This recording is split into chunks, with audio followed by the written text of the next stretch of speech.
আল্লাহর নবী হাদিসের মধ্যে বলেছেন, যারা যাকাত দেবে না, আল্লাহর রাস্তায় খরচ করবে না, সম্পদ দেওয়ার মালিক যেহেতু আল্লাহ। আপনার ব্রেন আছে, হাত আছে, পা আছে, আপনার মতো একজন মানুষ সমাজের মধ্যে একেবারে ভিক্ষুক অবস্থায় ঘুরে বেড়ায়, তার মানে কোনো সম্পদ আপনি নিজের কামাই দ্বারা করতে পারেন না। শুধু আপনি এটা সিস্টেম অনুযায়ী আপনি দুনিয়াতে দৌড়াদৌড়ি করেন, সিস্টেম অনুযায়ী দুনিয়াতে আপনি চাকরি করেন, সিস্টেম অনুযায়ী দুনিয়াতে আপনি ব্যবসা করেন, সিস্টেম অনুযায়ী দুনিয়াতে আপনি কৃষি কাজ করেন, সবগুলো শুধুমাত্র কেবলমাত্র একমাত্র সিস্টেম বা উসিলা। এর মধ্যে বরকত দেওয়ার মালিক হলো আমার আল্লাহ।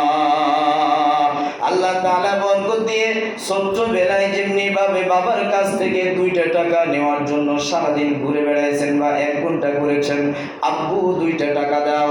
এমন একটা সময় ছিল বাবা, হাত আপনার ঠিক হয়েছিল কিন্তু হাতে কোনো কাজ করতো না, চোখ আপনার ঠিক হয়েছিল কিন্তু তেমন কোনো কাজ করতো না, মুখ আপনার ঠিক হয়েছিল কিন্তু মুখ দিয়ে বলার মতো কোনো ভাষা আপনার ছিল না, পা আপনার ঠিক হয়েছিল কিন্তু পায়ে দাঁড়ানোর মতো শক্তি আপনার ছিল না। এই পায়ে শক্তি দিলেন কে? জোরে ডাক দিয়ে বলেন। এই পায়ে শক্তি দিয়েছেন আমার মাওলায়ে কারীম, বাহুর মধ্যে শক্তি দিয়েছেন আমার মাওলায়ে কারীম, চোখের মধ্যে শক্তি দিয়েছেন আমার মাওলায়ে কারীম। ব্রেন ছিল কিন্তু আমি বুঝতাম না। এগুলো একেবারে পরিপক্ক করেছেন কে? পরিপক্ক যিনি করেছেন, যিনি দিয়েছেন। এখন যদি আপনি সারা জীবন যা কামাই করেন, প্রাপ্য হলো মালিকের। জোরে বলেন কথা ঠিক কিনা? মনে করেন সাপোজ আপনাকে একটা সমাজের বৃত্তবান লোক আপনাকে একটা পাওয়ার টিলার কিনে দিল বা ট্রাক্টর কিনে দিল জমি চাষ করার জন্য, বলে দিল যাও তুমি এটা দিয়ে চাষ করো, যা ইনকাম করবা সবগুলো নিয়ে এসে আমাকে দিবা। সবগুলোর মালিক আমি, যেহেতু এই মেশিনটা আমি তোমার হাতে তুলে দিলাম। আল্লাহ রাব্বুল আলামিন বান্দাকে সব কিছু দিয়েছেন, এ টু জেড যতগুলো নিয়ামত আমরা দেখতে পাই না, এমন নিয়ামত দিয়েছেন বাবা। গাড়ির পার্টস যদি নষ্ট হইয়া যায়, এর আসলটা পাওয়া না গেলেও ডুপ্লিকেটটা পাওয়া যায়। মানুষকে আল্লাহ রাব্বুল আলামিন এমন পার্টস দিয়েছেন, চক্ষু এমন একটা পার্টস, এর আসলটা তো পাওয়া যায় না, নকলটাও পাওয়া যায়।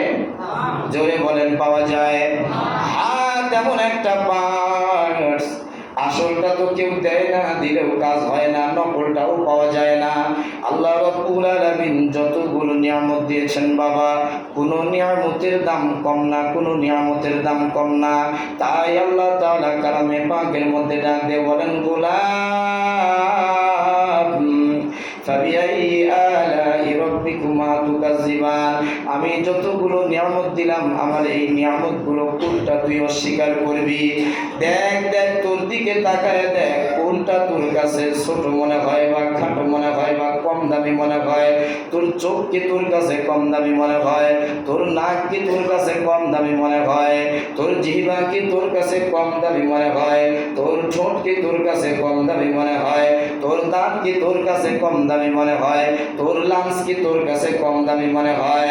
না রে গোলাম, না, কম দামি নয়, বরং একদিকে পুরা পৃথিবী ওরে আর অপর দিকে তোর নিয়ামতগুলো, এর পরেও কোনোভাবেই তোর নিয়ামতের সঙ্গে তুলনা চলে না। জোরে বলেন কথা ঠিক কিনা?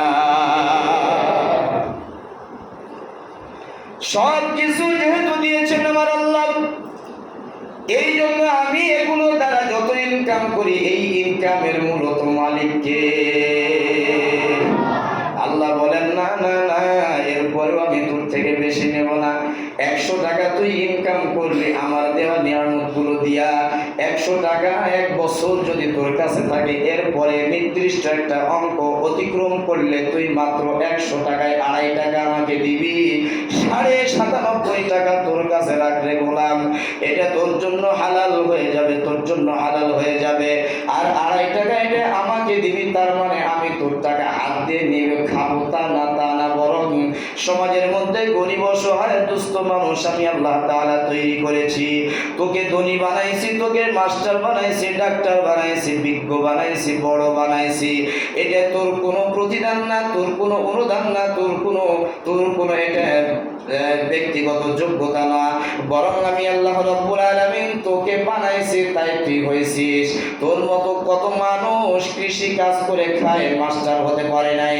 তোর মতো কত মানুষ নাপিতগিরি করে খায়, আজকে মাস্টার হতে পারে নাই।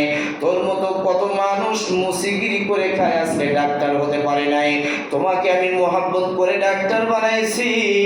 অসহায় মানুষ যারা আছে তুমি তাদের দিকে নজর দিয়ে দিয়ে যাকাতটা আদায় করে দাও।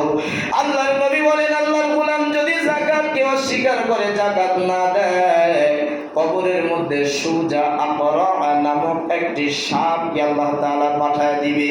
এই সাপ পুরা গোলাতে পেঁচাইয়া সাপ ফোনা মেলে মেলে সামনের দিকে মুখের সামনে আসবে আর বলবে, ও আল্লাহর গোলাম।